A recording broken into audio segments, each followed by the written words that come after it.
Ágætu frambjóðendur, góðu fundamenn. Félag prófessora við Ríkisháskóla heldur nú 3. málfund með frambjóðendum og þann síðasta. Frambjóðendur eru 2 eftir kosningu 13. apríl, Guðrún Nordal prófessor og Jón Atli Benediktsson prófessor. Hér munu þau reifa þau mál þeim hugnast og til þess hafa þau hvort sig 25 mínútur. Að því loknum munu þau svara spurningum úr sal héðan af sviðinu. Fundi lýkur klukkan 4:30 og verða þá reiddar fram veitingar í boði háskólarektors sem einnig býður húsnæði. Full ástæða til að þakka strax fyrir hvort tveggja. Ég heiti Sigurður Konráðsson og fundarstjóri. Segi ég fundinn settan. Gengið verður til dagskrár. Rúnar Vilhjálmsson prófessor og formaður félags prófessora við Ríkisháskóla flytur ávarp en röð frambjóðenda sú eftir að við höfum varpað hlutkesti að Guðrún Nordal kemur þar á eftir og Jón Atli Benediktsson síðan. En Rúnar, gjörðu svo vel.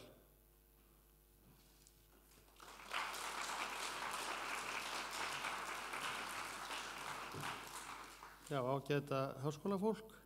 Ég vil byrja á því að þakka frambjóðendum í þessu rektorskjöri fyrir skelega en jafnframt afar málefnalega framgöngu í kosningabaráttunni fram að þessu og tek þar undir þakkir góðs kollega Höskuldar Þráinssonar prófessors á Háskólavefnum núna í vikunni og við treystum því að loka spretturinn fram að kjördegi á mánudaginn verði á sömu farsælu nótunum.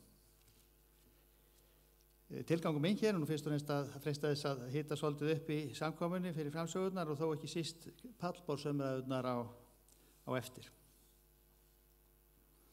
Nú íslenska háskólakerfið, það stendur á tímamótum.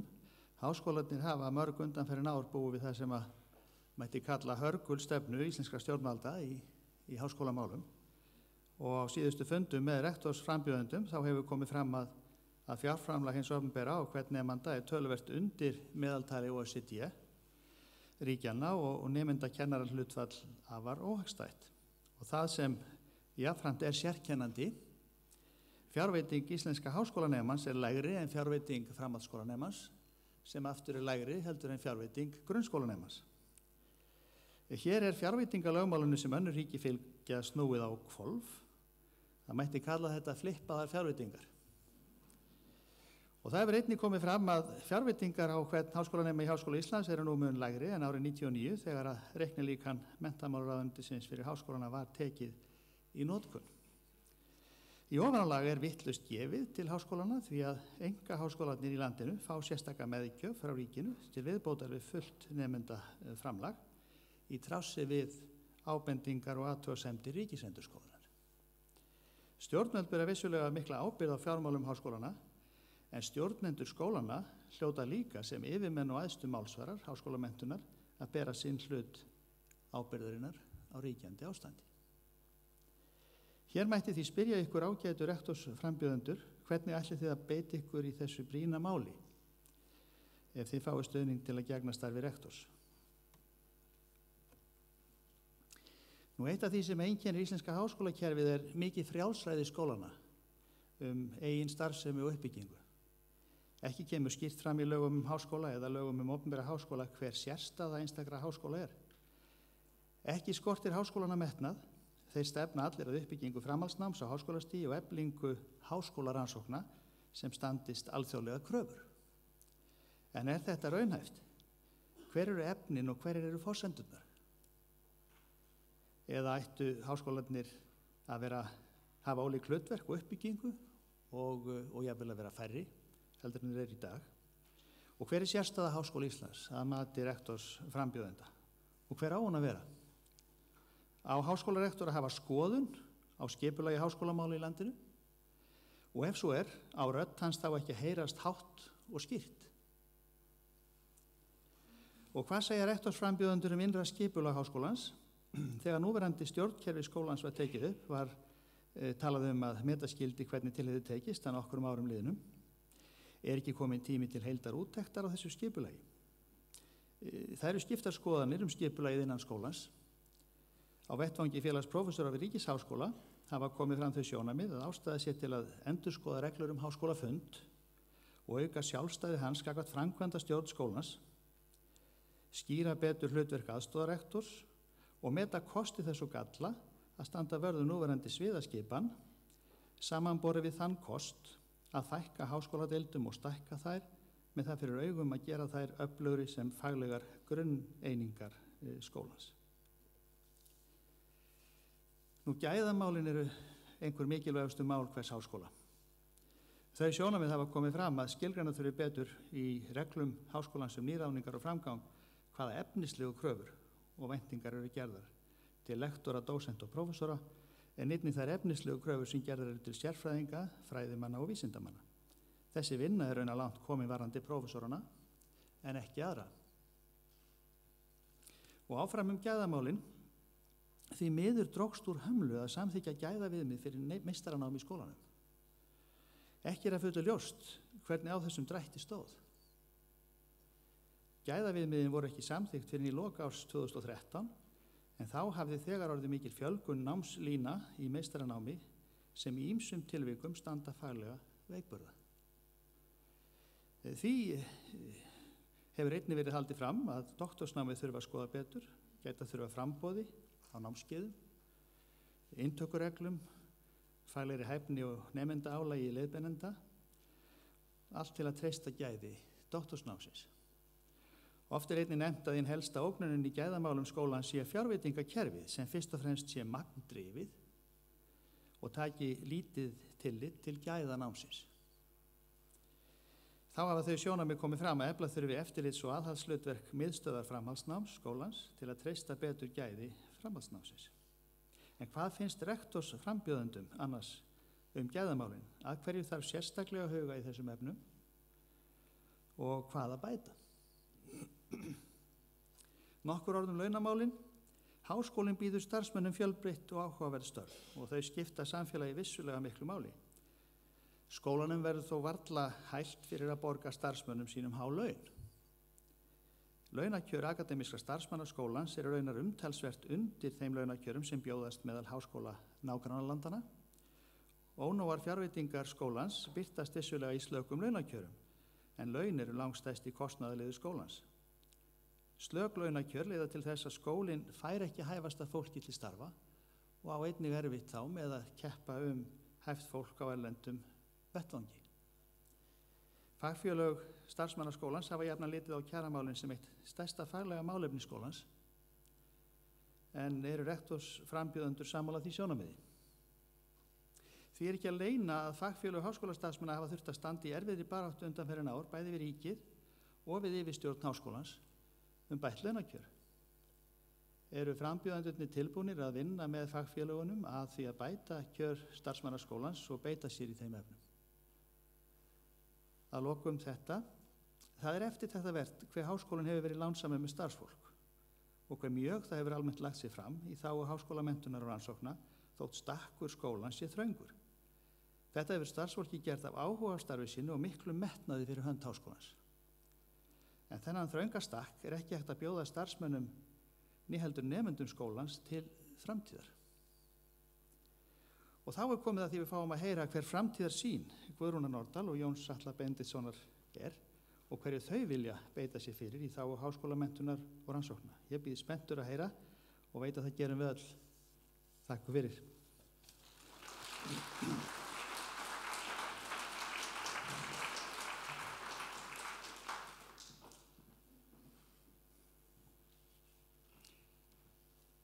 Kærar þakkir, Rúnar.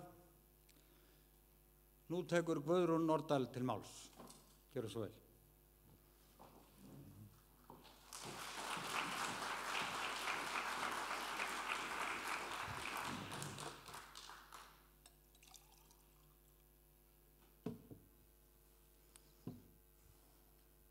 Kæra háskólafólk.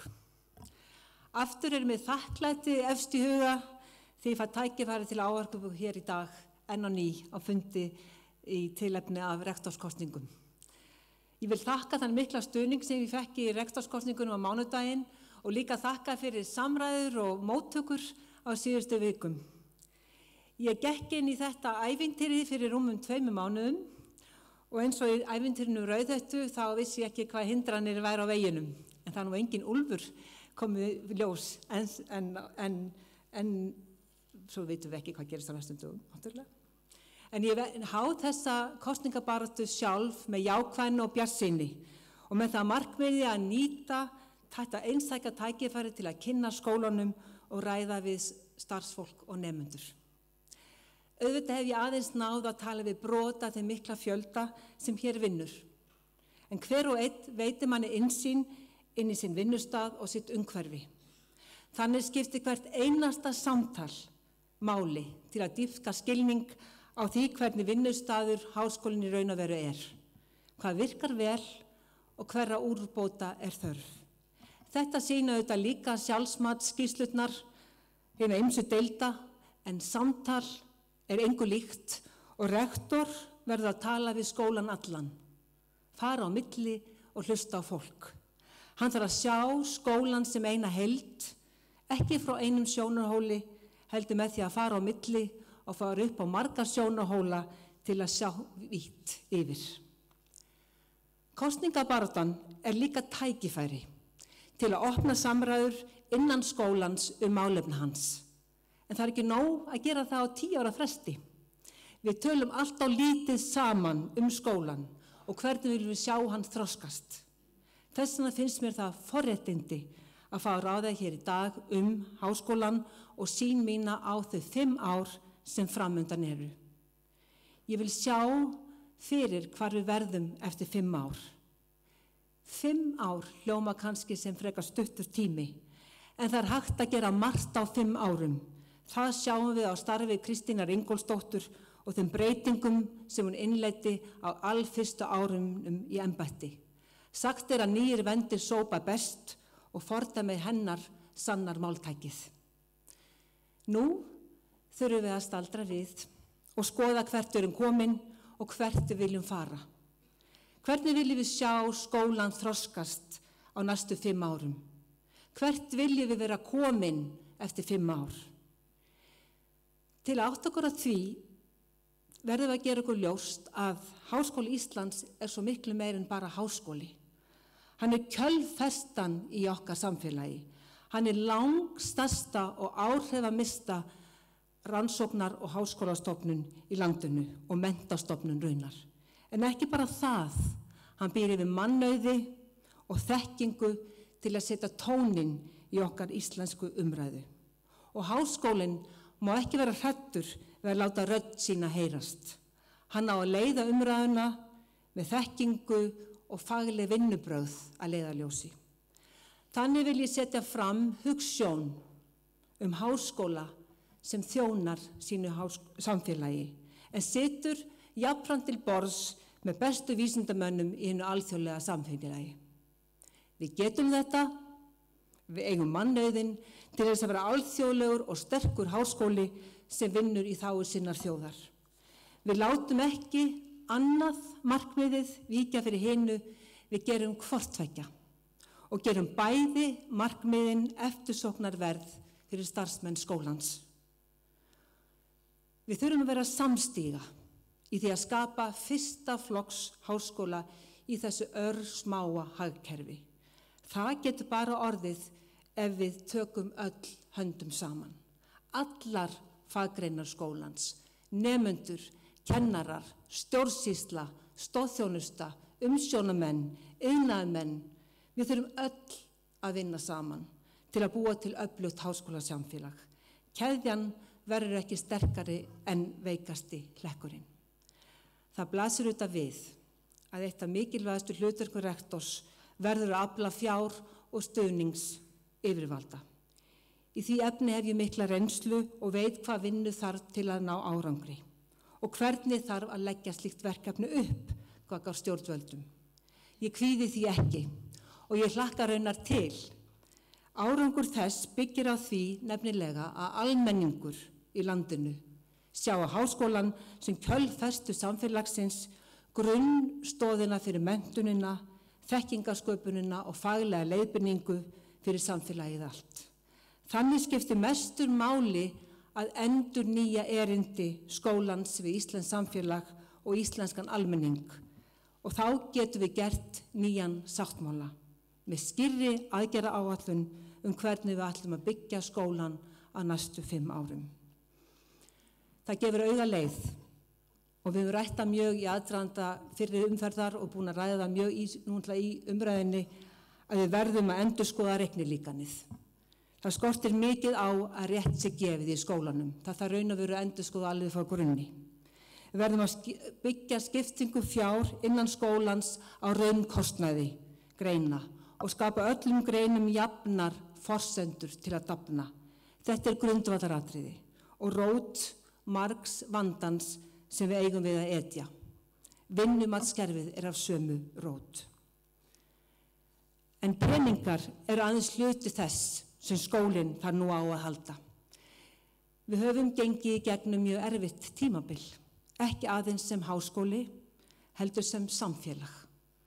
Og sjálfsmatsskýrslurnar og starfsánægju kannanirnar sýna að hér er verk að vinna. Ef fólki líður ekki vel í vinnunni, þá geislar það ekki frá sér því sem það hefur að gefa. Hugsum hvað orðið vinnustaður þýðir. Hér verjum við stórum hluta bestu ára lífs okkar í vinnunni. Við saman, hvert með öðru. Við verðum að gera vinnuumhverfi okkar gott. Það þarf að bæta stemningunni í skólanum eftir erfitt tímabil niðurskurðar og það á raun og við flesta vinnustæði í landinu. Þetta er verkefni framundan. Við verðum að létta vinnuálagið og það segir sig sjálft og bæta skammaleg kjör stundakennara. Auðvitað fjármögnuninum bæta hér úr og hjálpa okkur. En við verðum líka að auka samheldni, jákvæðni og virðingu og skilning á störfum hvers annars. Og við verðum öll að finna að við tilheyrum þessum stóra nýskapandi samfélagi og við verðum að njóta þess.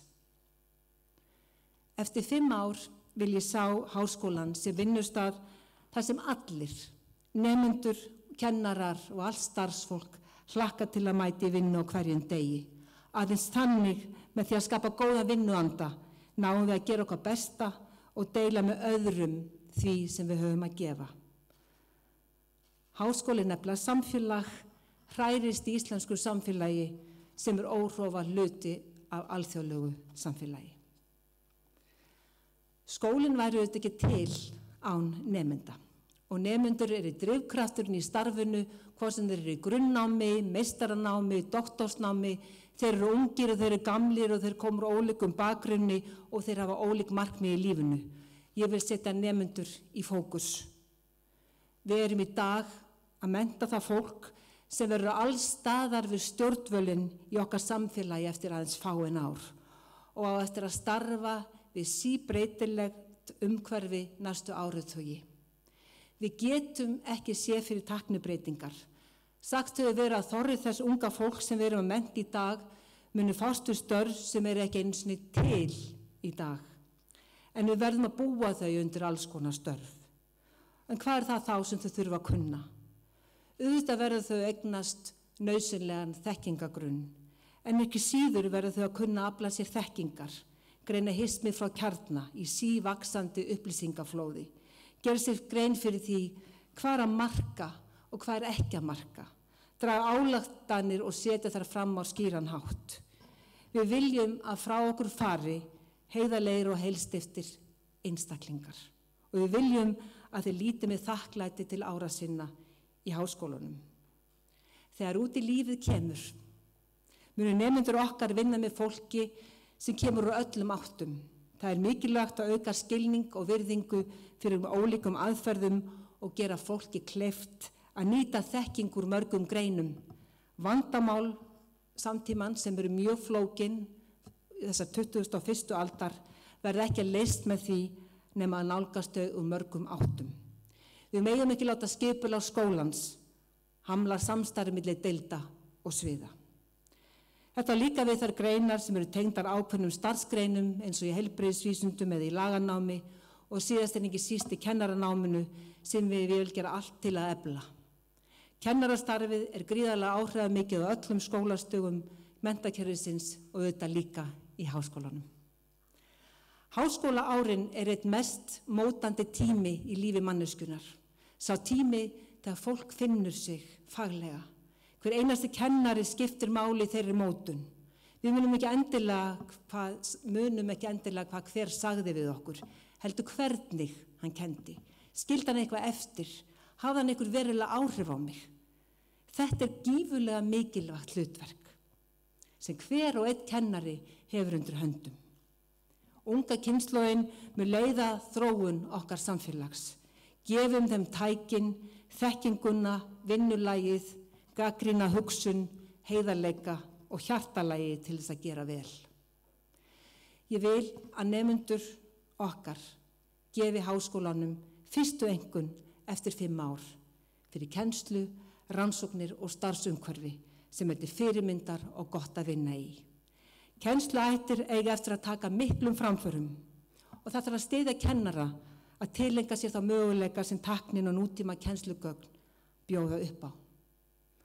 Það þarf líka að styðja nemendur í vali sínu og aðlögunar starfi á námi, stórefla þar þjónustu náms og starfsráðgjafar við skólan.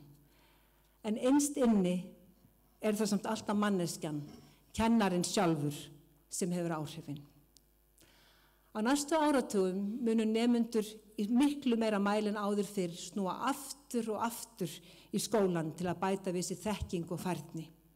Og á lokum þegar henni formlegu starfsæfi lokið snúa margir nemendur enn til háskólans og bæta við sig, læra það sem hugurinn girnist og mér finnst það bara dásamlegt. Og ég minnist svars Guðlaugs Þorvaldssonar rektors þegar hann var spurður hvort íslenskt samfélagi hefði ráð á að mennta alla þessa nemendur og hann svaraði, hefur íslenskt samfélag ráð á að mennta þá ekki. Aukin menntun bætir okkar samfélag. Þess vegna legg ég áherslu á að við tökum vel á móti eldri nemendum, bjóðum þá velkomna hvenær sem þeir kjósa að koma til okkar. Og í háskólanum er ekki aðeins íslenskir nemendur. Við þurfum líka að taka vel á móti erlendum nemendum. Við þurfum að gefa þeim sem vilja tækifæri á að læra íslensku sem hluta af sínu námi og þetta hef ég heyrt þau tala þau sem ég hef hitt á mínu ferðum skólan og bjóðum þannig velkomna í íslenskt samfélag. Og síðast en ekki síst, Háskóli Íslands þarf að marka sér skýra málstefnu. Við eigum fleiri form varðveislu þekkingar en tungumálið og hið ritaða mál, en færni að nota málið er grundvöllur skýrar hugsunar. Það er eitt af mikilvæga sem við verðum að þjálfa með nemendum okkar. Við verðum að taka stöðu tungumálsins alvarlega. Við sem tölum íslensku berum ríka ábyrgð gagnvart okkur sjálfum og heiminum og það er okkar að vernda og styrkja tungumálið. Því fylgir jafnframt rækt við erlendu tungumálin.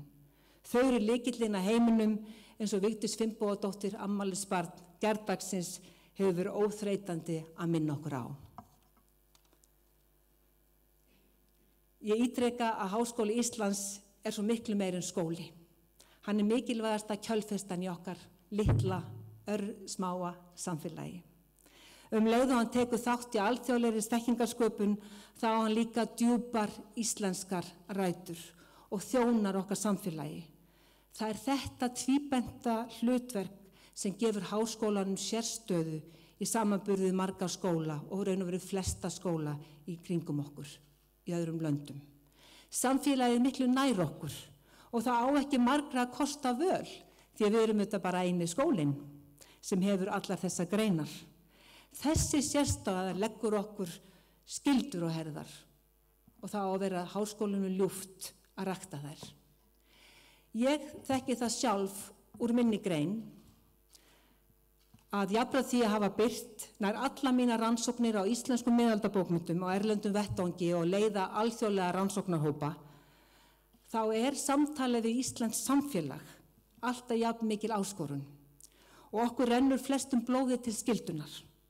Áhrifin eru alltaf önnur en í hinu alþjóðlega samstarfi. Þau sterta fólkið beint. Mitt vísindastarf styður við skólastarf á öllum stigum, við íslenska tungu og tilveru í þessu einkennlega landi. Við gagnrýna umræðum sögu landsins og samtímamenningu okkar. Það er þetta samspil sem í senn krefjandi en leið mest spennandi við að starfa í vísindum á Íslandi. Við hljótum að birta okkar vísindi elling á íslensku, því þannig færum við þekkinguna heim og þroskum gagnrýna umræðu hér á landi. Háskólinn hlýtur að taka þátt í að þroska og efla sitt samfélag og það er líka undirstaða þess að íslenskt samfélag styðji heilsugar við Háskóla Íslands. Á næstu 5 árum verður það verðugt verkefni að leiða saman þessa 2 póla í okkar starfi. Þessa aðskildu póla sem eru þó jafn nátengdir og pólarnir á jarðkringlunni. Einn getur ekki án annars verið. Ég hef lagt áherslu á nýja hugsun hvernig við miðlum nýsköpun okkar til samfélagsins. Lyftum þeirri rannsóknartengdu nýsköpun sem á sér stað á öllum sviðum skólans. Í háskólinni eru sérfræðingar og raun og veru brautryðjendur á öllum sviðum sem styðja við grasrótarstarf út allt samfélag. Víða er náið samstarf við vettvanginn utan skólans, eins og auðvitað í menntavísindum, í hugvísindum og félagsvísindum, auðvitað líka í heilbrigðisvísindum eins og okkar stærsta starfsstofnun Landspítalann. En við þurfum að sýna nýsköpunarmáttin í þessu samstarfi út allt. Það er þessi nýskapandi andi sem þarf að kveiki í skólanum og smita inn í kennsluna og þaðan út í samfélagið. Háskólinn menntar og fræðir og skapar nýja þekkingu með rannsóknum, en hann setur líka tóninn í umræðu í samfélaginu og axla sína ábyrgð á því hvernig umræða þroskast. Hann á að vera fyrirmynd hvernig á að taka á málum, kryfja þau og leiða fram kjarnamáls. Við þurfum að skapa þessari umræðu líka vettvang innan skólans. Þannig á háskólasamfélagið að hvetja til opinnar og frjórar umræðu. Vinna gegn fordómum og sleggjudómum og vera óhrætt við að tala út í samfélagið okkar. Þetta litla samfélag sem þarf svo mjög á háskólanum að halda. Við eigum að gera þetta í krafti þekkingar og faglegra vinnubragða og hlutlagni, leið og við varðveitum og stöndum vörð sjálfstæði skólans og akademískt frelsi. Við eigum líka að vera fyrirmyndir í jafnréttismálum og vera raunverulegt jafningjasamfélag. Tryggja jöfnuð faggreinanna, jafnrétti til náms án skólagjalda í skólan og jafnrétti kynjanna. Það er ekki nóg að styðja jafnrétti í orði, það þarf líka að gera það í verki. Eitt ljóst dæmi er sú staðreynd að aðeins ein kona er formaður í lykilnefndum háskólaráðs eða jafnréttisnefndinni eins og ég hef áður bent á.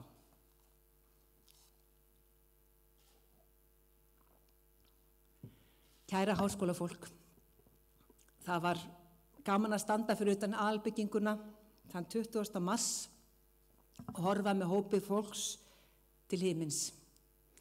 Sjá spár sérfræðingana ganga eftir, horfa saman til himintunglanna og stjarnanna. Þetta var svo falleg stund á svo margan hátt og hún tákngerði það sem ég er verið að segja hér, að við þjöppum okkur saman, horfum upp og setjum okkur háleit markmið. Allt sem við gerum er hluta stærra samfélagi, heiminum öllum. Við mælum verk okkar á alþjóðlega mælistykkur til að hvetja okkur til dáða. Það verður alltaf takmarka fé til rannsókna á Íslandi en þá sækjum við fé út fyrir landsteinana.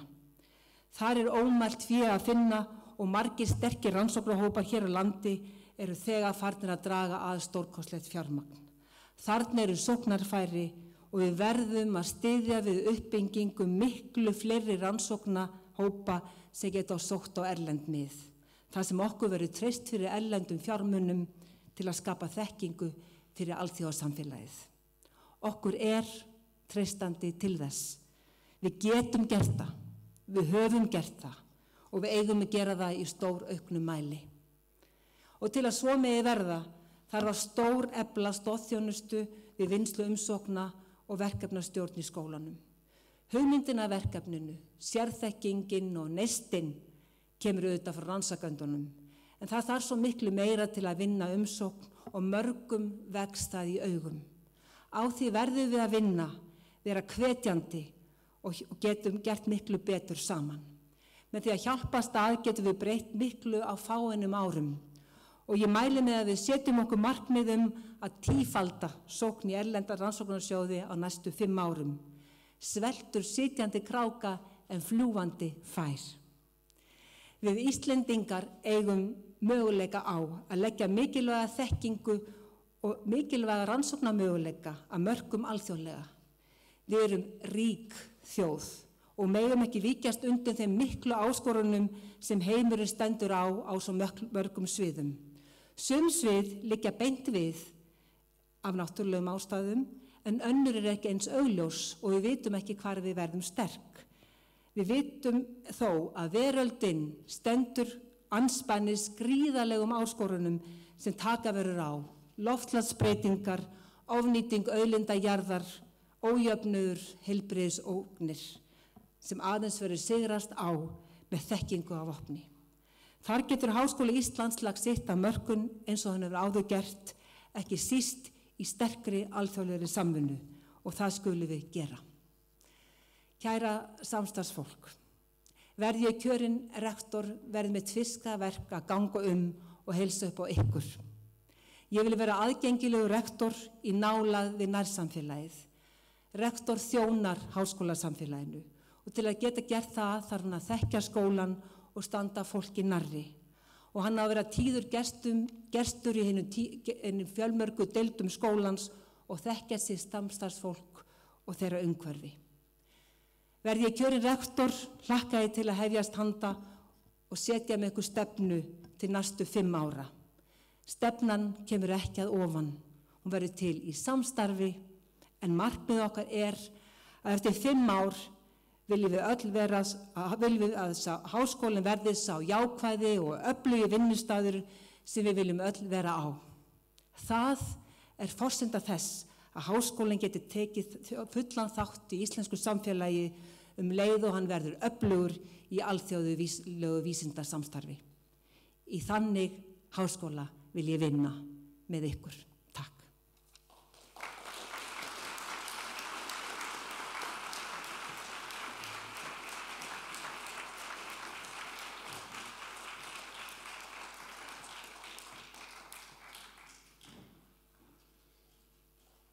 Bestu þakkir, Guðrún. Þá tekur Jón Atli Benediktsson við. Gjörðu svo vel.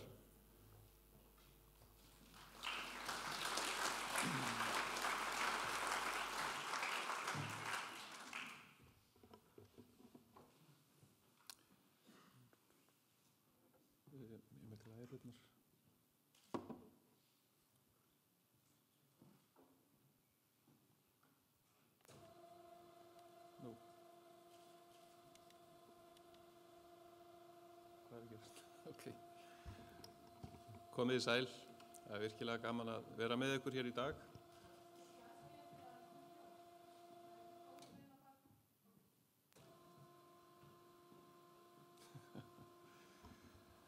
Komið sæl, ég þakka kærlega fyrir þennan fund og það hefur verið mjög gaman á undanförnum vikum að fara á milli og mánuðum á milli hér í háskólanum og hitta fólk og ræða stefnumál mín og ræða þau líka víða í samfélaginu.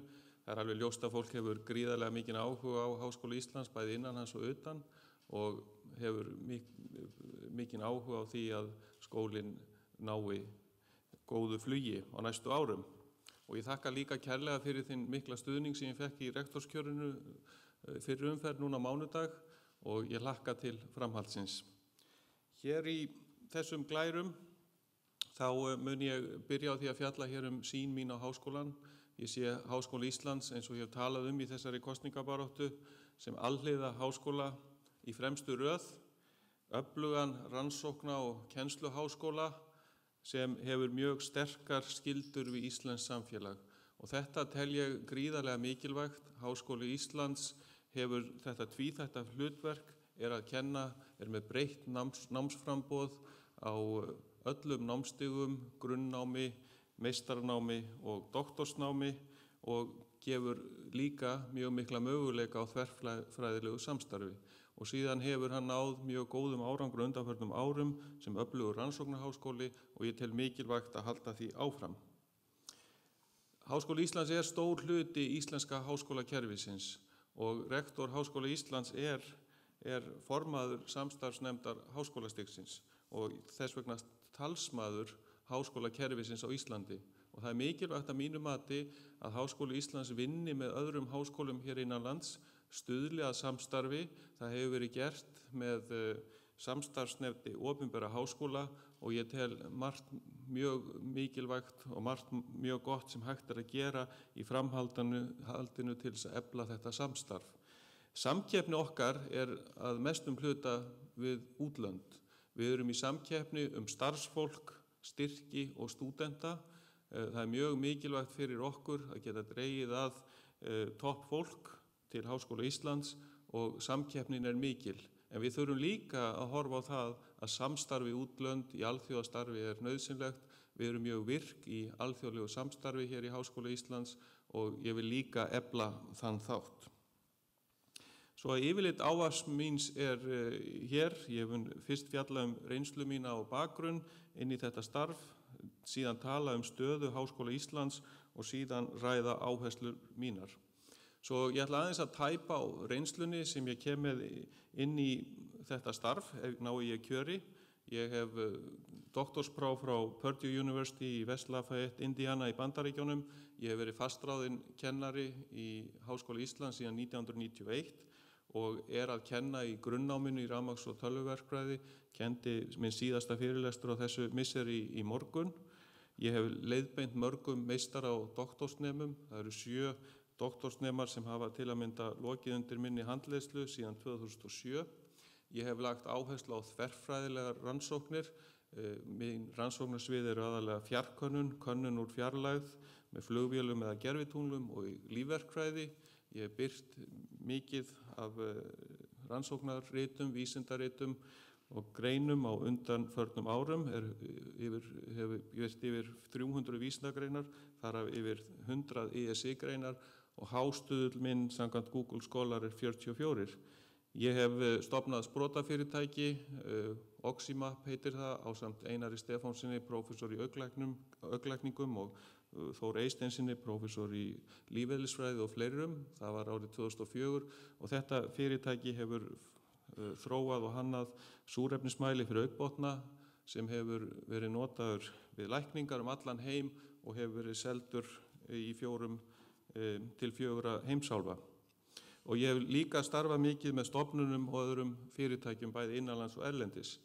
Varðandi stjórnunarreynslu mína innan Háskóla Íslands þá vil ég líka tæpa aðeins á henni. Ég hef verið aðstoðarrektor vísinda og kennslu frá 2009 og var formaður heildarstefnuhóps í stefnumótun Háskóla Íslands 2005 og 2010 og ég var kallaður til þeirra starfa vegna reynslu minnar af kennslu og rannsóknum og ég hef verið kallaður til trúnaðarstarfa erlendis, hef verið kjörinn forseti í aðal fræðafélagin á mínu sviði, IEEE Geoscience and Remote Sensing Society, sem með 3000 meðlimi, var kjörinn til þess að vera forseti þar 2 ára skeið.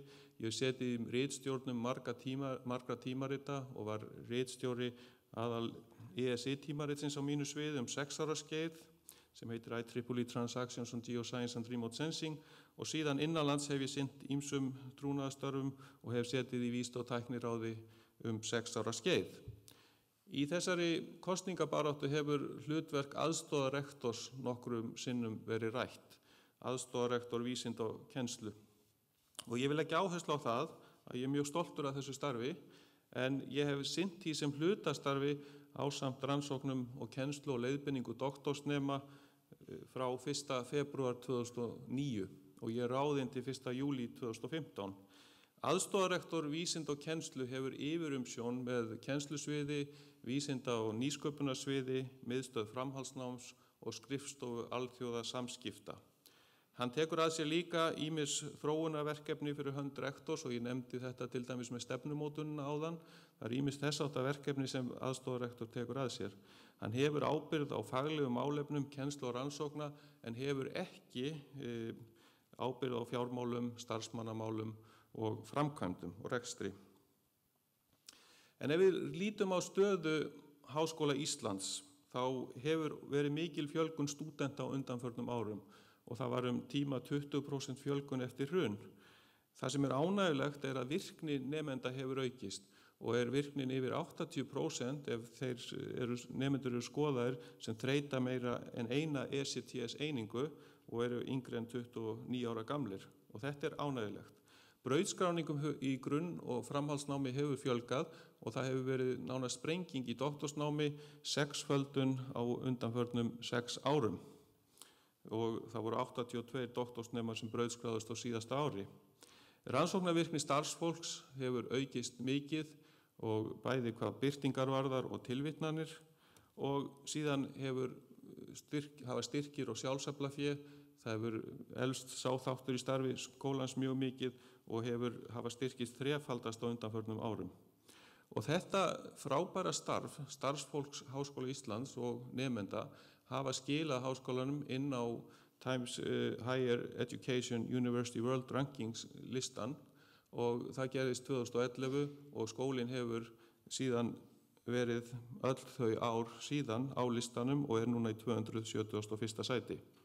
En vandamálið það fjárskortur vegna mikils niðurskurðar eftir hrun bankakerfisins 2008 og það mikilvægt að gera sér grein fyrir því að samkvæmt skýrslu European University Association árið 2005 var háskólinn undir fjármagnaður. Síðan eftir hrun hefur verið niðurskurður nánast á hverju einasta ári og það hefur þurft að bregðast við aðhaldi í rekstri. Það sem hefur verið gert var að starfsfólkið og stúdentarnir voru verndaðir en það þurfti að hægja á nýliðun og þetta hefur náttúrulega komið niður á launakjörum en það hátt hlutfall nemenda, fjölda nemenda og hvern kennara við Háskóla Íslands sem mjög bagalegt og ég mun skoða það sérstaklega á eftir. Það líka skortur á húsnæði, aðstöðu og sérhæfðum rannsóknartækjum og það verður að bregðast við því á komandi árum. Og eins og ég nefndi launakjör hafa versnað. Og ef við kíkjum á þróun tekna Háskóla Íslands sem við sýna á þessu grafi, ef við kíkjum á það sem hérna lengst til vinstri, þá var þetta árið 2008 100%, en við sjáum að þó að landið sé að rísa eftir 2011, þá erum við ennþá hægra megin 16% undir á verðlagi 2014 undir því fjárframlagi per nemenda sem við vorum með 2008 og þetta náttúrulega mjög alvarleg staða sérstaklega þegar eins og ég nefndi við vorum undir fjármögnuð fyrir hrun og ef við skoðum líka samanburð við tekjur annarra landa í háskólakerfum þeirra samkvæmt skýrslum OECD þá sjáum við Ísland og Háskóli Íslands 80% af háskólakerfinu þarna lengst til vinstri 2007 og síðan Danmörk, Noreg og Svíþjóð og Finnland og svo brotalínan það meðaltal OECD og við sjáum að Ísland og það þá Háskóli Íslands að meginhluta vantar mjög mikið upp á það að ná meðaltali OECD en síðan eru Norðurlöndin öll langt yfir. Og þetta kemur fram til að mynda í samanburði í fjölda nemenda á kennara ef við skoðum norræna háskóla frá Svíþjóð, Finnlandi, Danmörku og Noregi og berum saman við Háskóla Íslands þá sjáum við það að það eru meir en tvöfalt fleiri nemendur á kennara við Háskóla Íslands heldur en í þessum samanburðarskólum og þetta kemur líka fram í samanburði á húsnæði þar sem Háskóli Íslands með 7 fermetra á hvern nemenda þegar hinir skólarnir eru með 16 til 21. Það tvöföldun til þreföldun. Svo þetta vandinn og þess vegna hef ég sett fjármögnun háskólans algjörlega á oddinn. Og hér eru listaðar svona helstu áherslur sem ég hef kynnt starfsfólki og stúdentum í kosningabaráttunni og mér langar að ræða hverja og eina þeirra og þær breytingar sem ég legg áherslu á. Fyrst það fjármögnunin eins og ég nefndi og ég vil nefna þá í því sambandi að háskólinn samdi árinu 2011 við þáverandi ríkisstjórn í breiðu samráði við aðra flokka að skólinn skyldi ná með aldarafmæli sjóði meðal fjárveitingum OECD árið 2016 og Norðurlandana árið 2020. Síðan fylgdi Vísinda- og tækniráð því eftir að koma með samskonar ályktun stuðning við þetta markmið 2 árum síðar. En þetta algjört lykilatriði og ég kom að þeirri vinnu fyrir Háskóla Íslands að semja við ríkið og núverandi ríkisstjórn hefur sett í sína stefnuskrá að standa við þetta fyrirheit.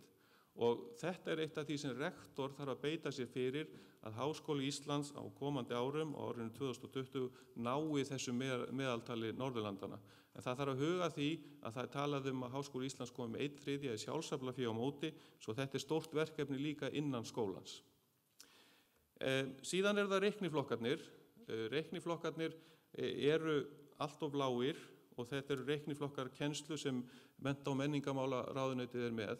Þeir hafa rýrnað að verðgildi frá 2001 mjög verulega, en þeir eru allt of lágir og það þarf að tryggja líka jafnræði fjármögnun á milli sviða og deilda.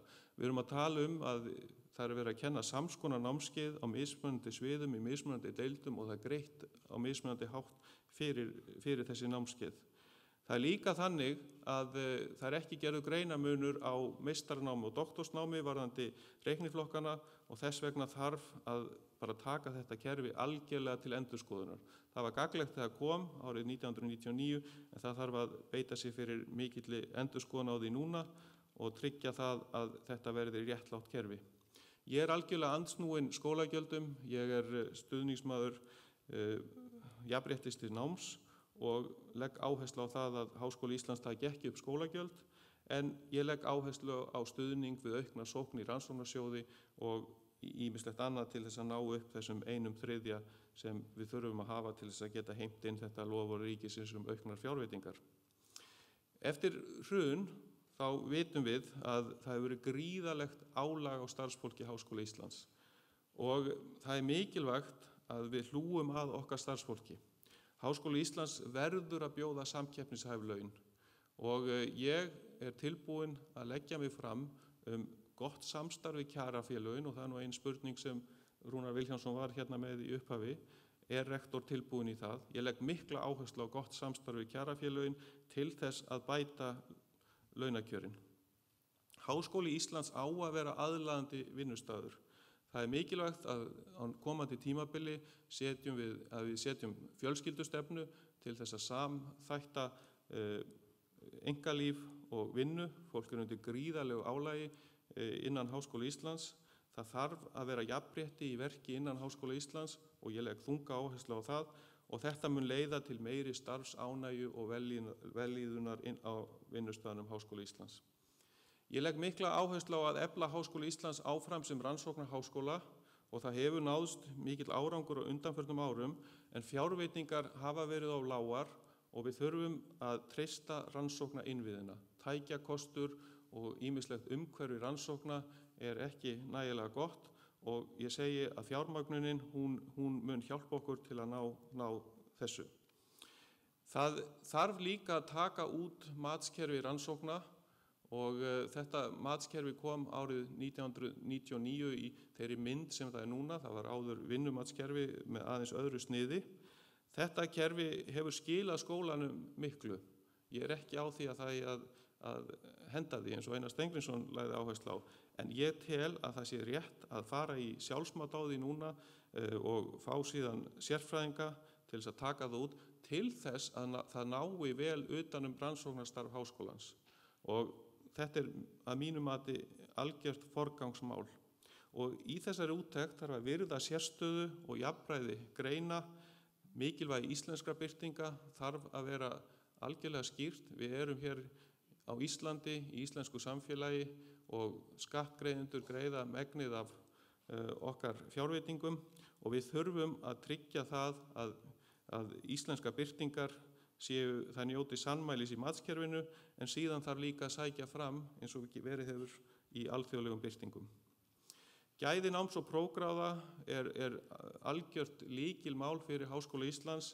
Það verður að tryggja að nám við Háskóla Íslands standist ávallt alþjóðlegan samanburð og það þarf að styðja við bakið á kennurum og tryggja góða kennsluaðstöðu og kennsluhætti.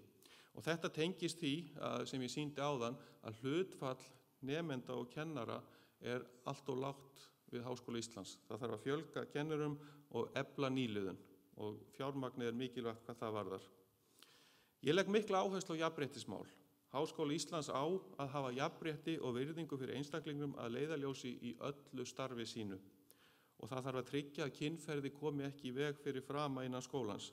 Verði ég kjörinn rektor þetta algjört leiðarljós í mínu starfi. Ég mun beita mér fyrir því að forysta háskólans verði breið og það mun vera algjört lykilmál sem ég mun leggja áherslu á. Ef það er einn eða fleiri aðstoðarrektorar þá munu þeir vera karl og konur.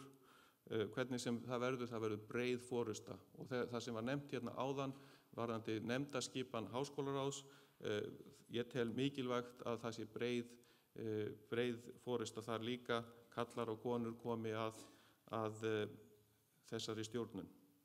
Það þarf líka að tryggja að fötlun og veikindi komi ekki í veg fyrir að fólk geti stundan nám við skólan og vinna þarf að bættu aðgengi og stoðþjónustu.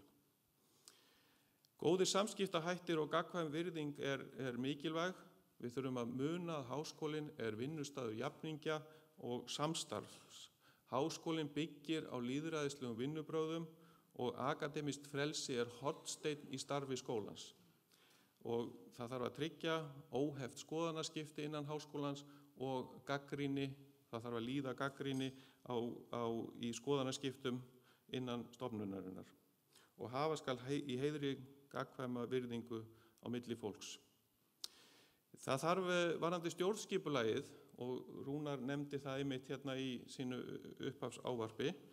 Stjórnskipulagið var sett á laggirnar árið 2008 og ég tel að það hafi verið rétt að fara þá leið að koma með þessi 5 svið sem eru núna innan skólans. En þetta gerðist mjög hratt og það þarf aðeins að fara yfir skipulagið, það þarf að sníða af því helstu agnúa án þess að umbylta því. Og ég tel að það séu ýmis atriði sem eigi gera betur, það þarf líka að samræma betur hvernig sviðin vinna, það þarf að skilgreina betur verkefni og ábyrgð stjórnenda, til dæmis deildarforseta, það þarf að tryggja gott upplýsingaflæði til stjórnenda, starfsfólks og nemenda og síðan þarf að efla stoðþjónustu og stjórnsýslu. Það þarf að tryggja það að boðleiðir séu skýrar og ferlarnir séu í lagi.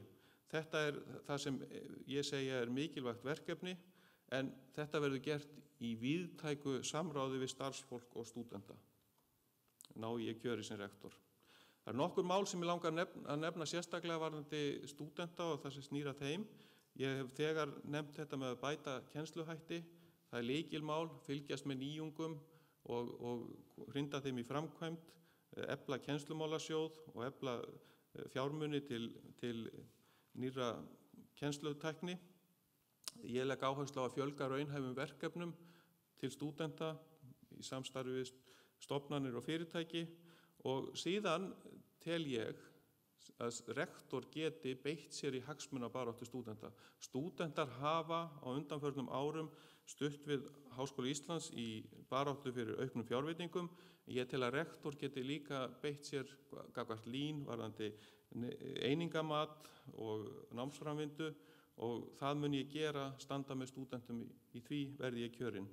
Það þarf að vinna bættri námsaðstöðu og þetta tengist á húsnæðisliðnum, bæta félagsaðstöðu nemenda og þetta eru atriði sem skipta verulegu máli. Félagsaðstaða og samskipti nemenda leiða oft til þess að nemendur ná betri árangri í sínu námi og ég mun leggja áherslu á þetta. Varðandi rannsóknarnám, þá er nauðsynlegt að efla bókakost og aðgang að rafrænum gagnasöfnum. Það hefur komið fram í viðhorfskönnunum að rafræn gagnasöfn þyrfti að vera betri og það er að bregðast við því. Og síðan er algjört lykilmál að efla styrkjakerfi í framhaldsnámi. Það þarf að vera með styrki beint við inntöku og það þarf að tryggja það að nemendur geti lokið náminu á lengri tíma en 3 árum þegar doktorsnám er að ræða. Varðandi húsnæðismál, og ég sýndi glæru áðan, þá rík þörf á að endurnýja og auka við húsnæði háskólans. Og það þarf að ljúka sem fyrst framkvæmdum sem þegar eru hafnar, og þá nefni ég stofnun Vigdísar Finnbogadóttur sem á klára á næstu 18 mánuðum og húsi íslenskra fræða.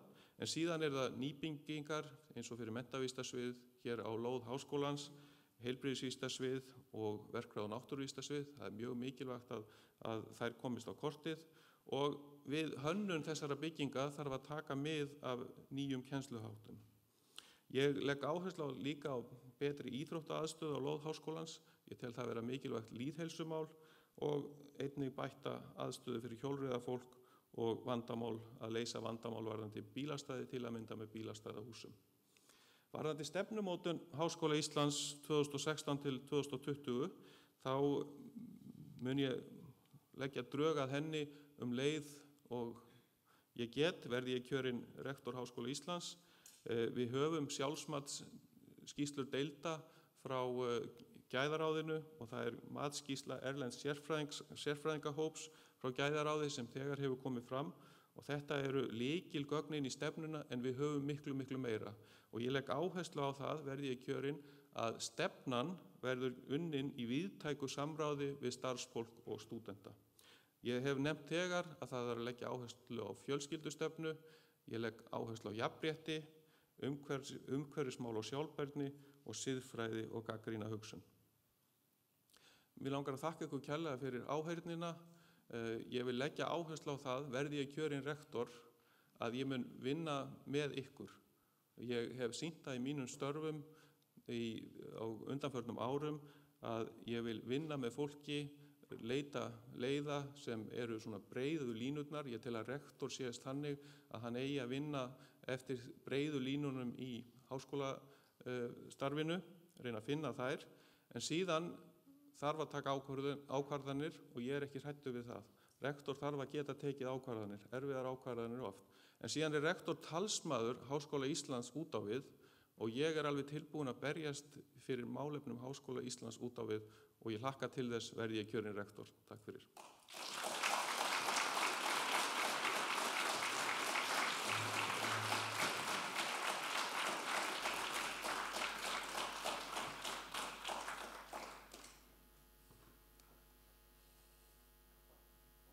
Þá hafa frummælendur 3 lokið máli sínu. Nú verður fundarmönnum boðið að spyrja frambjóðendur málefni þau sem hér eru til umræðu. Mig langar til þess að biðja fundarmenn að spyrja einungis og hafa spurningar skýrar og knappar eftir föngum. Gott að taka sérstaklega fram hvort spurningum sé beint til annars hvors frambjóðenda eða þeirra beggja. Fundarstjóri hann biður spyrjendur að geta nafns og tala í hljóðnema sem verða bornir á milli fundargesta og hér hafa verið ráðnir íþróttamenn 2 sem fara með hljóðnemanna á milli. En gerðu svo vel, við vindum okkur strax í spurningar. Gerðu svo vel, hér komin ein spurning. Í miðjunni. Situr á versta stað.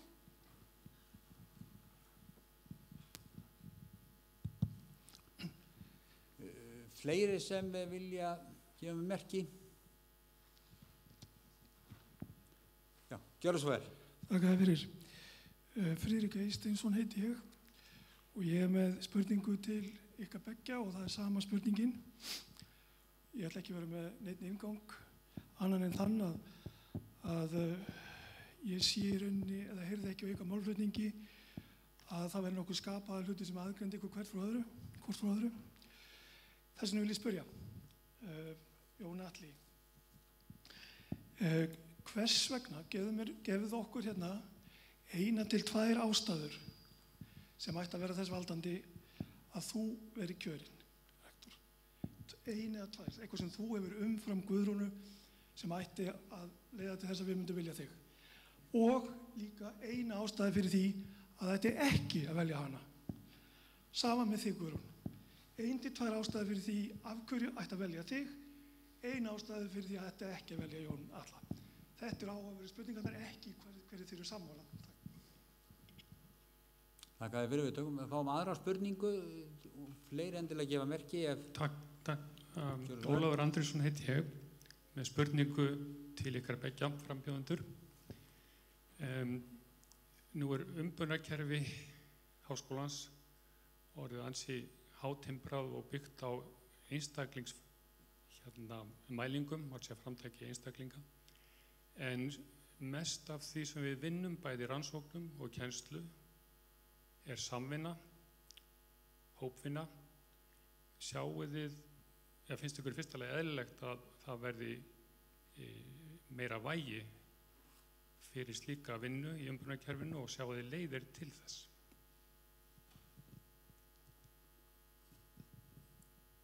Já, ég gef ykkur orðið, svara þessum spurningum, gjörðu svo vel. Ég veit ekki hvor vil byrja. Já,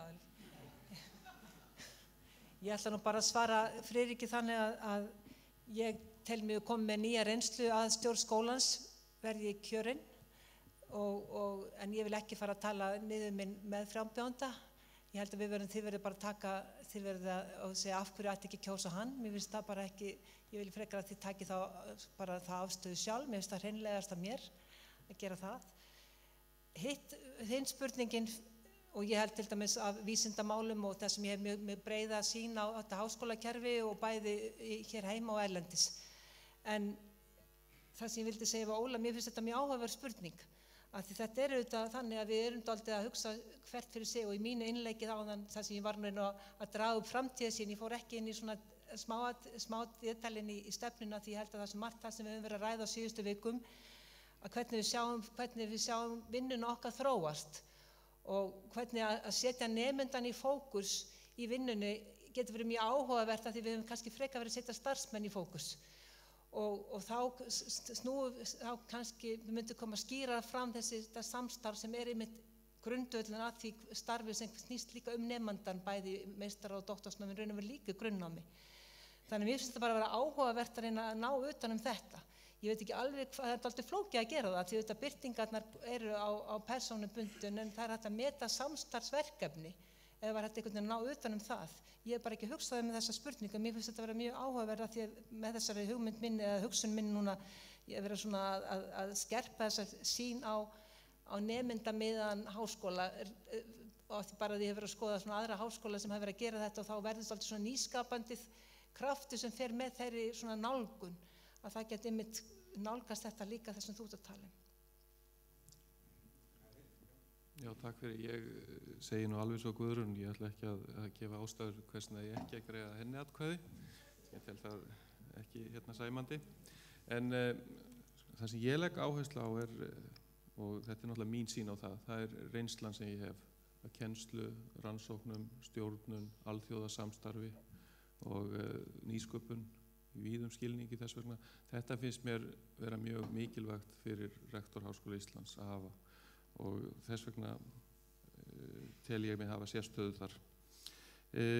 En síðan varðandi spurningu Ólafs, hún er áhugaverð og ég vil nú segja að varðandi matskerfi svona almennt séð þá það einstaklingsmiðað og það hefur mjög afgerandi áhrif inn í deililíkanið. Við tölum reiknilíkanið og síðan höfum við deililíkanið. Og mér finnst, svona, og ég nefndi það nú kannski ekki alveg í þessum inngangsorðum eða í ávarpi mínu, mér finnst mikilvægt að þessar tengingar sem eru í deililíkanu, það þurfa að skoða þær sérstaklega. Og fólk getur lent í vítahring varðandi þetta, að ef það fær fástig þá fær það ekki rannsóknarleyfi eða rannsóknarmisseri og fær aukna kennslu. Og mér finnst það þurfi sérstaklega, svona bara sem dæmi, fær ekki rannsóknarstyrki, það þurfa að skoða það sérstaklega. Svo að ég vil að þetta mat sem ég talaði sjálfsmat og síðan úttekt, það skoði það. Síðan hef ég nú ekki beint skoðun á því hvort að fjölhöfundagreinar eigi að hafa einhvern veginn öðruvísi mat en þær hafa. En ég vil að það komi þá verði skoðað sérstaklega. En ég segi líka að mér finnst mikilvægt að verði einhvers konar jafningjamat til að mynda á vegum Gæðaráðs Háskóla sem verði þá gert á 5 ára fresti til þess að skoða áhrifin af rannsóknunum í öðru ljósi og ég held að það sé nauðsynlegt að nota þessa biblíómetrísku mælikvarða, þeir gefa okkur mynd en nota líka annars konar mælikvarða. Svo ég segja að þessar 2 leiðir, ég held að þær komi aðeins til móts við þetta. Síðan nefndi ég ekki heldur varðandi mat á kennslu, ég held að það sé nauðsynlegt að það komi einmitt vinnumat varðandi kennslu sem hefur verið svona í þróun á einhverju stigi en það eru svona að mínu mati nauðsynlegt að fara að beita því. Má ég bæta einu við? Bara því að Jón Atli sagði að það væri sérstæða að vera með alþjóðlega rannsóknarstarf. Ég er náttúrulega miklu alþjóðlegu rannsóknarstarfi eins og ég sagði sjálf áðan og þó að ég sé í íslensku miðaldabókmyndum þá er það mjög sterkt alþjóðlega rannsóknarsvið þar sem ég leita alþjóðlega rannsóknarhópa og er mjög virk í mínu vísindastarfi. Þannig mér finnst það bara skýrt að það er ekki sérstæða milli okkar að við séum mismunandi sterkir vísindamenn, við erum bara að vinna á mjög ólíkum sviðum. Og birtingar hefðir eru líka mjög ólíkar á okkar sviðum og líka því við höfum verið að ræða það í okkar kosningabaráttu og mér finnst það mjög mikilvæg umræðanefni í háskólanum við þurfum að virða ólíka birtingar hefðir og ólíkum greinum og þannig að við birtum einstaklingar og birtum öðruvísi heldur en í það sem eru fjölhöfundagreinar eins og Ólafur er að nefna þannig ég vildi bara nefna það að það er kannski ekki, það gerir hann ekki öðruvísi en mig að við erum bara sterkir vísindamenn sem eru hér í frambóði. Já, þakku fyrir. Einhver sem óskar eftir því að spyrja einhvers, gjörðu svo vel. Já, ég heiti Egill Benedikt Hreinsson og mér langar til að spyrja rektorsframbjóðendur eflingu á notkun nútíma tækni, upplýsingatækni og tölva í fjarkennslu. Við vitum að við búum í strjálbýlu landi og árið er 2015. Tölvutækninni hefur mjög fleygt fram og hvað með þróun fjarkennslu í Háskóla Íslands?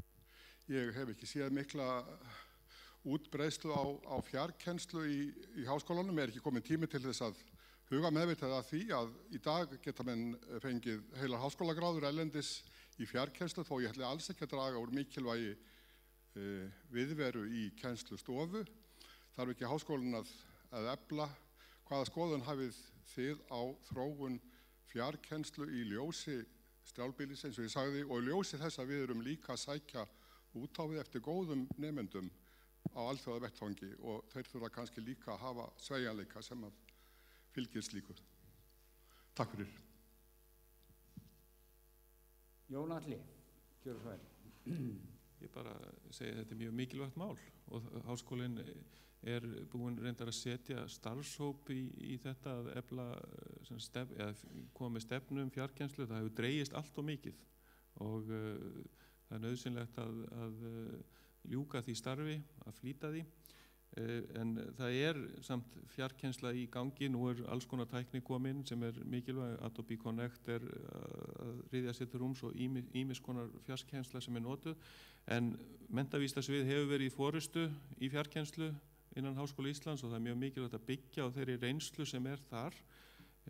En því miður þá á undanförnum árum eftir hrun hefur fjarkennslan veikst þar og það þarf að efla hana að mínu mati en þetta er stórmál og Háskóli Íslands skal að mínu mati efla fjarkennslu þáttinn hjá sér. Já, ég setti þetta oddinn í minni umræðu áður í þessu kosningabaráttu. Ég er enda sjálf tekið mikið þátt í fjarkennslu. Íslenskan var mjög í brautrænda hópnum innan Háskóla Íslands gamla og menntavísindasvið eins og við vitum hefur verið algjörlega í forystu þarna mörg ár og það veikst á síðustu árin sem er mjög leiðilegt, þannig að við þurfum að efla það aftur og bara allan skóla, þetta er gríðarleg tækifæri og það þarf auðvitað að styðja sérstaklega við þetta, það í íslenskunni þá hætti þetta vegna þess að var bara ekki nóg mikið stuðningur og var ekki hægt að styðja nægilega við fjarkennsluna, það þarf auðvitað utanumhald og þetta er dálítið öðruvísi kennsla en hún var mjög gefandi og skipti mjög miklu máli bara fyrir fagið. Þannig að algjörlega þetta er mál sem við verðum að setja oddinn. Vel, hér. Takk fyrir. Já, ég heiti Sigurbjörg Sigurgeirsdóttir og mér langar til að þakka okkur kærlega fyrir góða framsögu.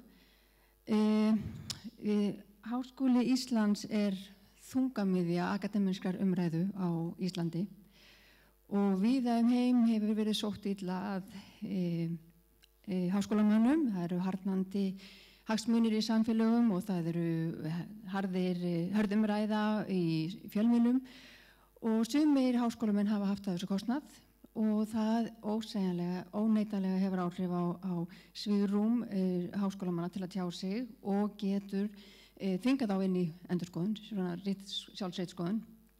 Og það til tæki sem er hægt að beita til þess að standa verðum þá og það var til dæmis að mynda svona sjóð, svona litigation fund til þess að styrkja þetta akademiska frelsi og það er sérstaklega í ljósi þess að þetta er Háskóli Íslands sem er svona þungamiðja. Mér langar svona til að heyra hvernig þið sæðu það fyrir ykkur að Háskóli Íslands eða forysta hans myndi hlutast til á einhvern hátt það að koma á fót slíkum sjóði til þess að vinna með til dæmis eins og siðanefnd sem laut má endurskoða einhverju leyti en til þess að standa vörðum og tróa áfram þetta akademiska frelsi sem okkur er mikilvægt. Við fáum aðra spurningu sem var komin hér.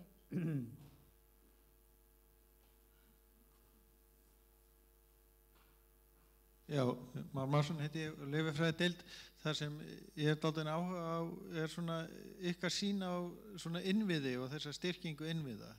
Núna er staðan þannig að við erum með deililíkan sem tekur í rauninni ekki tillit, það kemur hvergi inn í það innviðakostnaður eininga og deilda og líka í deililíkunum það skapast tekjur af jafnt alveg óháð því hvort að nemandinn er innan einingarinnar og þar hefur einingin mikinn kostnað kannski af nemandanum eða einhver staðar annar staðar utan og eins er með rannsóknir sem eru framkvæmdar annar staðar það er lagt að jöfnu í þessu líkani. Svo að hvernig núna er innviðakostnaður en hann fellur á einstakar einingar eins og er. Hvernig hafið þið sýn á það að þetta verði endurskoðað til þess að reyna að efla innviðina og koma til móts við þær einingar sem hafa mikinn kostnað? Takk að þið fyrir. Guðrún er núna. Mikilvægt að við stöndum vörðum akademískt frelsi eins og ég nefndi áðan í mínu innleggi og við höfum rætt þetta, við höfum nú sérstaklega fundum akademískt frelsi og þetta mál kom reyndar held ég aðeins inn á vettvang fundarins og það er við erum mjög viðkvæm fyrir því í svona litlu samfélagi af því það er svo mikið návígi og þannig ég tel að þessi sem mútti að nefna sé mjög áhugavert að skoða hvort það sé hægt að styðja við bakið á starfsmenn sem lenda í slíkri stöðu. Það er þetta mikilvægt fyrir skólan að hafa mjög skýra reglur þarna því þó þetta sé ekki eins og sé bara ef kennari eða starfsmaður lendir í slíku máli að það sé skýrt hvernig það er tekið á því og hvernig ákvarðanir teknar en mér finnst þetta vera mjög áhugavert af því þetta er þetta veikleiki að fólk getur ekki varið sig og þetta er kostnaður sem er samt skiptir máli fyrir skólan að geta staðið vörðum af því það annars hefur við ekki verið traust og akademíska frelsi sem er náttúrulega grundvöllurinn á skólanum. Þannig mér finnst þetta mjög áhugaverður punktur. Við hefum ekki rætt þetta nákvæmlega þetta komið inn í þessa umræðu sem við mátt áður það mál. Þannig mér finnst áhugavert að skoða það. Hvað varðar innviðina finnst mér raun og veru það sem hvað varðar kostnaðargreinanna og reiknimódelið, þá er reiknimódelið bara gengið sér til húðar og það þarf náttúrulega að reikna út hver raunkostnaður greinanna. Hvað kostar að reka greinar? Og við erum komin upp á vegg með svo margar greinar að þær eru reknar bara í mínus og náttúrulega miða við, auðvitað er þetta líka magndrifið kerfið sem við erum með í dag, fjölda nemenda. Þannig við þurfum auðvitað að horfast í hvað kostar að reka lífjafræði, hvað kostar að reka efnafræði og hvað kostar að reka íslensku þess vegna, að hún er í mínus. Þannig við þurfum auðvitað að skoða hvernig að þetta kerfi verður að vera byggt á raunkostnaði greina, nýja reiknimódeli verður að vera byggt á raunkostnaði greinana. Og við þurfum að horfast í það hvað hefur við efna á að gera og það er líka það sem við þurfum að fara til stjórnvalda með, að leggja það á borðið hvað kostar að vera með háskóla. Og við getum ekki sópa því undir teppið að gera það með einhverju svona reddingum á milli ára, við þurfum að hafa raunkostnaðinn skýran. Og þetta til í gríðarlega mikilvægt að það er gæði námsins sem þarna við grundvöllurinn, ekki fjöldi nemenda sem ætti að drífa þetta módel áfram. Og auðvitað vitum við að það eru reikniflokkarnir í grundvallar og hvað mismunandi dýrt námið en núna erum við komin upp á vegg og þarna tel ég að við þurfum að laga bara frá grunni. Já, takk fyrir Sigurbjörg varðandi þína spurningu.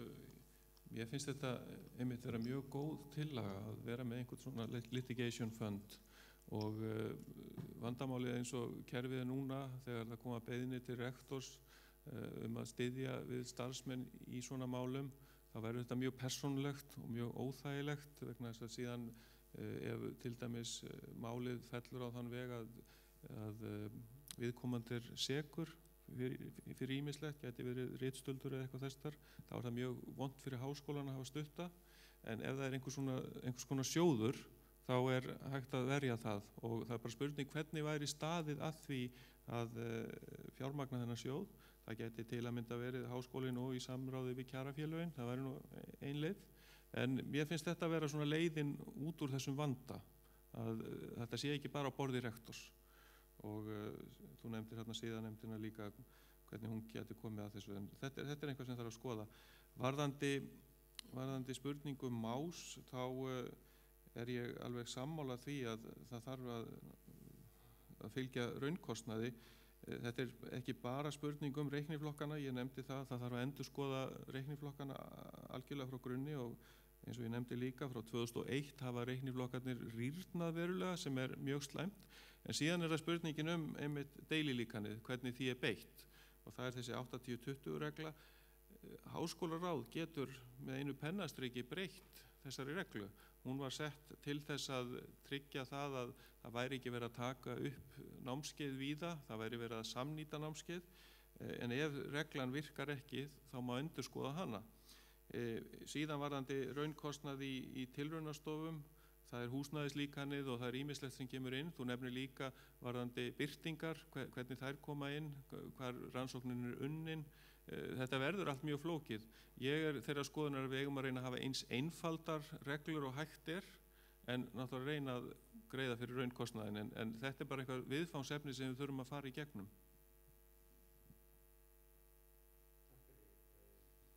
Nú styttist mjög í snæðingin og höfum þó tíma fyrir eina spurningu, gjörðu svo vel. 2.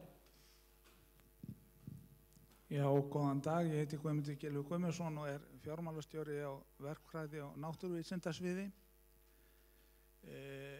Eftir að starfa hér í nokkur ári í skólanum þá finnst mér svona að hann sé á eftir í mörgu hvað varðar stjórntæki, gagnaöflun og nýting tölfræði við stjórnun þó að þetta sé kennt hér innan hús og við eigum mikið af tölum og gögnum og það til dæmis eins og kostnaðargreina námskeið og kennslu. Við höfum verið að gera tilraunir til þess hér hjá okkur og það vel hægt og það alveg hægt að skoða, vinna upp nýtt deililíkan út frá því. En mín spurning nýtur að öðru. Það 2 ár síðan var auglýst eftir innri endurskoðanda hér fyrir skólan. Það hefur engin verið ráðinn enn. Munum við þið mæla með því að það verið gert. Takk. Þá síðustu spurningunni hér, það á fremsta bekk. Nei, það þarna. Af því að ég með mikrofóninn. Gjörðu svo vel. Guðrún Pétursdóttir heiti ég. Þakka fyrir góðan fund og góða framsögu. Ég hef áhyggjur af valddreifingu í skólanum og mér langar að spyrja frambjóðendur, hugnast ykkur sú braut sem við erum að fara inn á með að gera rektor í raun kleift að velja sjálfur eftirmann sinn þegar hann velur sér persónlegan aðstoðarrektor sem þar með fer í starfsþjálfun, kannski í áratug og auðvitað læra hann mjög vel á innviði skólans. En hann verður jafnframt nærri ósigrandi í samkeppni vegna þess að hann kemur eins og sá sem valdið hefur inn í þessar kosningar. Fyrirgefið samlíkinguna en það minnir mig svolítið á þegar Ólafur Ragnar mætti alltaf á bíl með skjaldarmerki og númer 1 á kosningafundi hér í síðustu forsetakosningum. Ég hef áhyggjur af þessu. Ég held að við sem að fara inn á ranga braut og mér langar að spurja frambjóðendur, hvernig lítið þið á þetta og finnst ykkur að við höfum að halda svona áfram, því kemur svo ekki bara annar aðstofamaður sem líka handvalinn og svo kolla kolli og svo erum við bara eitthvað auðvitað búin að vera með sömu klíkuna við völd í 50 ár. Er það sem við viljum? Það mín spurning. Takk.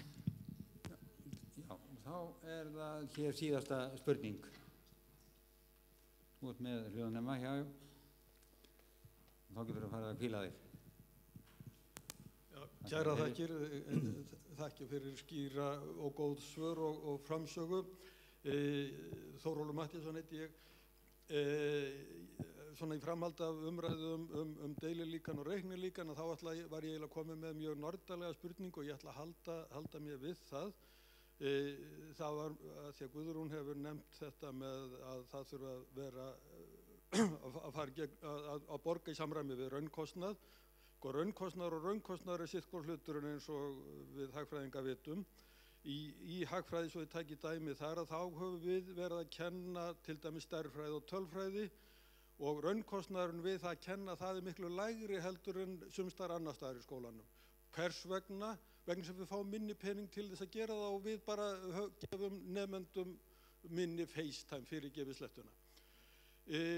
Þannig og Jón Atli, þú hefur svona aðeins nefnt það að það mætti nú líta á það að borga með sama hætti fyrir samskonar námskeið þvert á deildir og svið ef ég hef skilið þig rétt og ég vildi gjarnan fá það staðfest og ég vildi gjarnan heyra frá Guðrúnu hvort að sú hugmyndafræði hugnist hér sem sagt að ef það er verið að kenna sömu greinina þvert á deildir að þá sé greitt með sama hætti fyrir þá kennslu en ekki helmingi lægra ef að kennslan er staðsett á félagsvísindasviði en ekki einhvers staðar annars staðar. Ég ætla nú ekki að fara að nefna neinu önnur svið. Kæra þakkir.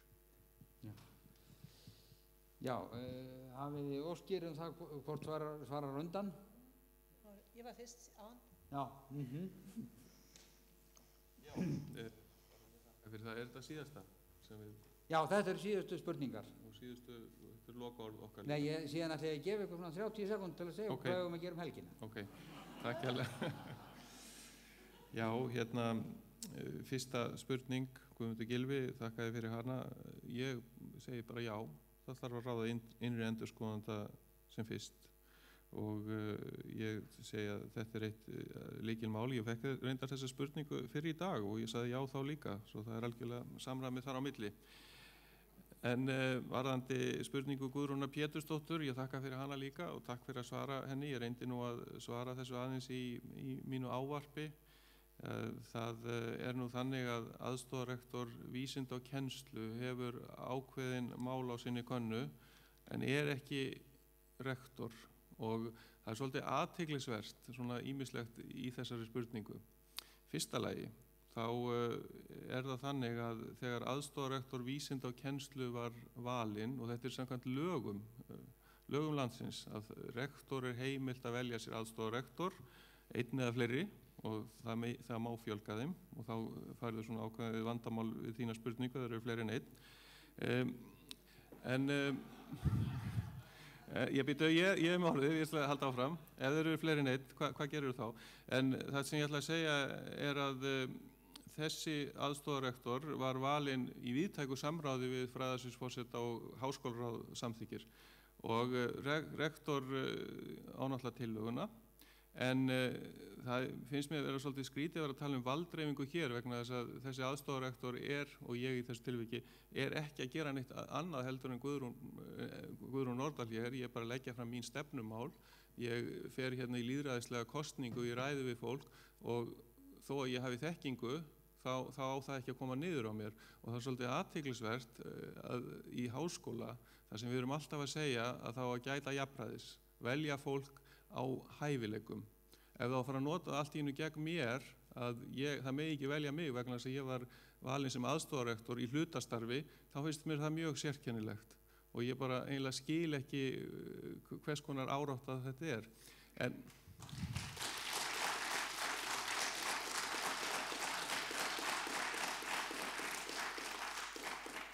En varðandi spurningu Þóróls Matthíassonar, þá bara það alveg skýrt að ég tel þetta vera svona, samskonar kennsla á mismunandi stöðum, þá að greiða eins fyrir hana.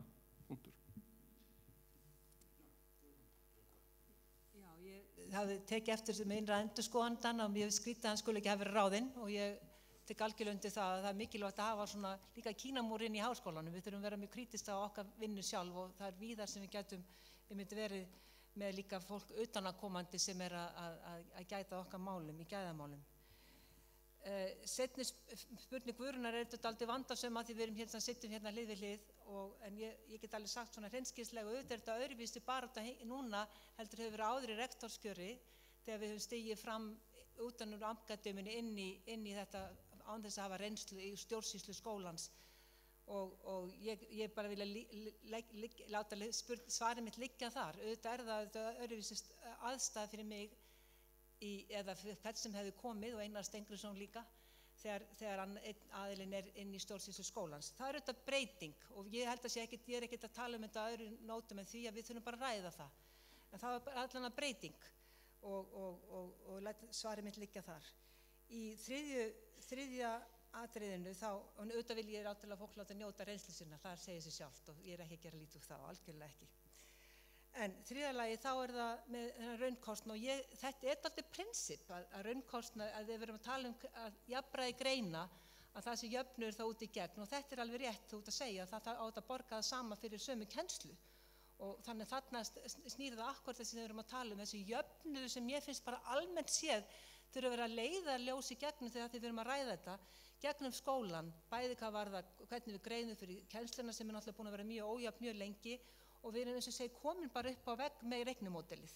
Reikniflokkarnir sem við erum búin að berjast fyrir að fá hækka til dæmis í hugvísindum og félagsvísindum sem hafa verið svona lágir að þetta við greiðum ekki raunverulega fyrir það sem við erum að vinna. Þannig ég er algjörlega bara sammála þessu og það sem ég raunverulega var að segja í svarinu áðan að þetta er það sem þurfum að láta liggja til grundvallar og er raunverulega eina vitið og það er eiginlega furðulegt að við séum ekki með þannig kerfi að það sé ekki raunkostnaður sem stjórni fjármögnuninni.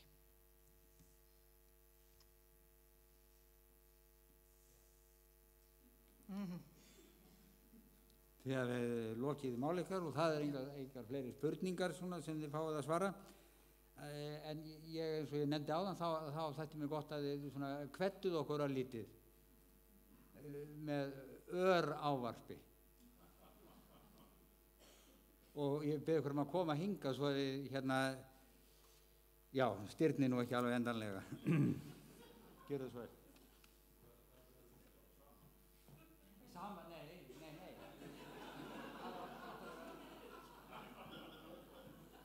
Það komum við ekki saman. Það verður sama röð hins vegar og við byrjuðum með.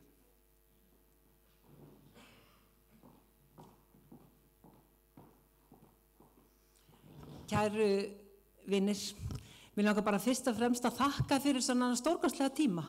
Það hefur verið forréttindi að sækja þetta starf og fá að fara inn í alla deildir og ræða opinskáan hátt skólan og framtíð hans. Í mínu ávarpi áðan vildi ég tala framtíðina. Ég fór inn í það að tala hvað inspirar okkur til að horfa til framtíðar og hvernig háskólar mun breytast. Háskólinn eins og aðrir skólar í heiminum hefur vaxið nákvæmlega eins en hann þarf líka að takast á við nýjar áskoranir. Og ég er reiðubúin, ég kem að þessu frambóðu mínu með aðra reynslu, ég kem með reynslu utan úr bæði í vísindasamfélaginu hér heim og erlendis en auðvitað líka úr minni grein úr mínu vísindastarfi og vinna hér í háskólanum í langan tíma. Þannig að ég vil bara fyrst og fremst segja takk og takk fyrir móttökurnar og ég vona bara að við eigum eftir að vinna vel saman í framtíðinu hvar sem við verðum. Takk kærlega fyrir mig.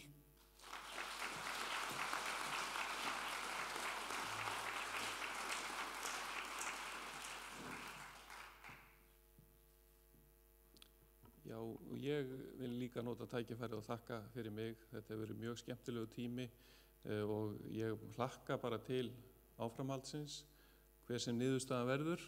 Það eru spennandi tímar framundan fyrir Háskóla Íslands. Landið er að rísa í íslensku samfélagi.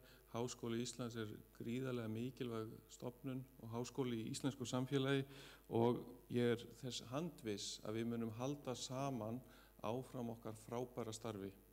Ég óska eftir stuðningi ykkar í kosningunum á mánudaginn og ég vona að ég vakni glaður á þriðjudaginn, en bara takk kærlega fyrir allt og ég segi reynsla mín, hún er mjög mikilvæg inn í þetta starf.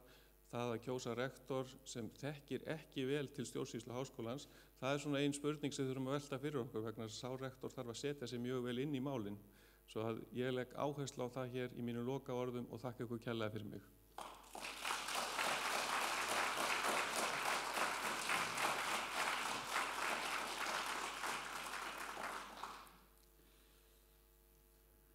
Ágætu frambjóðendur og góðir fundarmenn, ég þakka fyrir góðan fund, slít honum og minni jafnframt á veitingar sem rektor býður í megin anddyri stóra salar, það er að segja það er aðeins hérna í vestur að fara. Á þessu svæði þá hefjast brátt kvikmyndasýningar. Þakka kærlega fyrir.